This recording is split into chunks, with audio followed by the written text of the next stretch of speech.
మీ యొక్క life turning point ఇది. ఈ రోజున ఇలాగే జరగబోతుంది. జరగకుండా ఎవ్వరూ అస్సలు ఆపలేరు. ఇది పండితుల మాట కావున అశ్రద్ధ వహించొద్దు. వీడియో పూర్తిగా చూస్తే మీకే అంతా బోధపడుతుంది. వీడియో నచ్చితే తప్పకుండా ఒక చిన్న లైక్ అయితే చేసి మమ్మల్ని సపోర్ట్ చేయండి. ఇక ఆలస్యం లేకుండా వీడియోలోకి అయితే మనము వచ్చేద్దాము. దుర్గాభవాని జ్యోతిషాలయం మీ యొక్క ప్రతి సమస్యకి పరిష్కారం చెప్పబడును. అన్ని విషయాలు ఫోన్లో స్వయంగా చెప్పబడును. ప్రేమ, పెళ్లి, ఉద్యోగం, వ్యాపారంలో నష్టాలు, భార్యాభర్తల మధ్య గొడవలు, కోర్టు సమస్యలు, మనశ్శాంతి, ఆరోగ్య శాంతి, లక్ష్మీ శాంతి, గృహశాంతి, దిష్టి తీసిన నిమ్మకాయలు దాటడం, నరదిష్టి, నాగదోషం, ఆరోగ్య సమస్యలు, ఎటువంటి సమస్యలకైనా పరిష్కారం చూపబడును. మీ సకల సమస్యలకు పరిష్కారం చూపబడును. స్త్రీ పురుషులకు ఎటువంటి సమస్యలున్నా 100% పరిష్కార మార్గం చూపబడును. గురూజీ రామరాజు గారు. Phone number 9121191826. గ్రహాలు మార్పు చెంది వీరికి ఈ సమయంలో అనుకూల ఫలితం ఉండబోతోంది. ఒక్కొక్కసారి గ్రహాల అనుకూలత ఉన్నా ఒక్కొక్కసారి ప్రతికూలత ఉంటుంది. ఇది రాశి ఖచ్చితంగా గమనంగా చెప్పొచ్చు. రాశి గమన రీత్యా ఇలా జరగబోతుంది.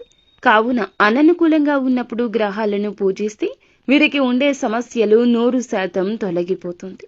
గ్రహాల యొక్క అనుకూలత ఉండాలంటే కష్టపడితే మాత్రం తప్పకుండా ప్రతిఫలితం వస్తుంది. కానీ గ్రహాలను పూజించుకోవాలి. కష్టానికి తగ్గ ప్రతిఫలితం అప్పుడే పొందుకోగలుగుతాము. వీరి చుట్టూ ఎన్ని సమస్యలు ఉన్నా ఏ సమస్యకు వీరు అదరరు, బెదరరు. భయం అనేది ఉండదు. ప్రేమతో ఎక్కువగా ఇతరులతో స్నేహం చేస్తూ ఉంటారు. కక్షతో ఉండరు. వాక్కు అనేది తీయగా ఉంటుంది. ఎప్పుడైనా ఒక వ్యక్తిని నమ్మారంటే నమ్మకాన్ని నిలబెట్టుకునేలా ఎదుటి వ్యక్తి ప్రవర్తన కూడా ఉండాలనుకుంటారు. మనస్సుతో ఆలోచిస్తారు. మంచి కూడా అందుకే వీరికి జరుగుతుంది.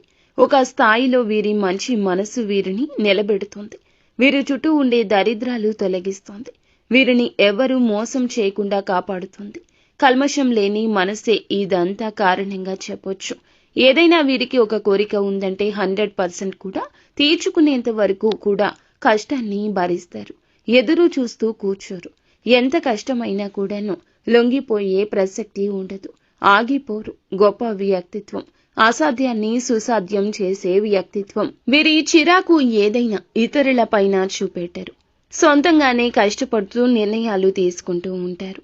ఎవరిపైన ఎలాంటి ప్రెషర్ పెట్టరు. ఎవరినైనా అర్థం చేసుకుంటారు. ఇతరుల బాధను ఈజీగా అర్థం చేసుకుని కలుపుకొని వెళ్లిపోతూ ఉంటారు. కార్యరంగంలో కూడా అందరినీ కలుపుకుంటూ చాలా సరదాగా ఉంటూ వెళ్లిపోతూ ఉంటారు. ఈ రాశి వారు ఎక్కువగా మంచి మనస్సుతోనే ఇబ్బందులు తెచ్చుకుంటారు. గ్రహ బాధల నుంచి ఈ రోజున విముక్తి కలగబోతుంది. మంచి పనులకు గ్రహ బాధల నుంచి విముక్తి భగవంతుడే ఇవ్వబోతున్నాడు. చిన్న చిన్న దోషాలు ఉన్నా తొలగిపోయే అవకాశం ఉంటుందని చెప్పుకోవచ్చు. ఎన్నో రకాల బాధలు, కష్టాలు వచ్చినా అదరక బెదరక ఉన్నారు. అయితే వీరికి తెలియకుండా కొన్ని రకాల బాధల నుంచి తప్పకుండా ఈ రోజు బయటపడతారు. ఈ సమయంలో లైఫ్ టర్నింగ్ పాయింట్ ఒకటి రాబోతూ ఉంది. ముఖ్యంగా వీరికి ఎలాంటి టర్నింగ్ పాయింట్ వస్తుంది అంటే గనక గ్రహ యోగం, గ్రహ బలం ఎక్కువగా ప్రస్తుతం ఉంది. కష్టపడి కృషి చేసి ఒక బలమైన కోరికను మీరు నెరవేర్చుకునే అవకాశం ఉంది. అది నెరవేరడం కోసం మీరు పడిన కష్టం శుభయోగంగా మారబోతుంది. కష్టాలు తొలగి మంచి లైఫ్ రాబోతుంది. మంచిగా మీ జీవితం మారబోతుంది. మనం కష్టానికి ప్రతిఫలితం పొందుకుంటే ఆ ఆనందమే వేరు కదండి. ఈ రోజున అటువంటి ఆనందం మీకు, మీ కుటుంబానికి ముడిపడి ఉండబోతుంది. సమస్య తీరుతుంది. మీ శక్తి సామర్థ్యం అందరి యొక్క గౌరవాన్ని పొందుకునేలా చేస్తుంది. మంచికి మంచి జరుగుతుందని పలువురి నోట కూడా మీకు ప్రశంసలు కలగబోతున్నాయి. ఈ రోజున చిన్న అవకాశమే అనిపించినా తప్పకుండా సద్వినియోగం చేసుకోండి. మీ లైఫ్ టర్నింగ్ పాయింట్గా ఇది మారుతుంది. చాలా తెలివిగా చక్కగా ఉపయోగించుకోండి. చాకచక్యంగా పనులు చేస్తూ ముందుకు సాగండి. నిత్యం శివారాధన మాత్రం మరువవద్దు. దైవానికి దగ్గర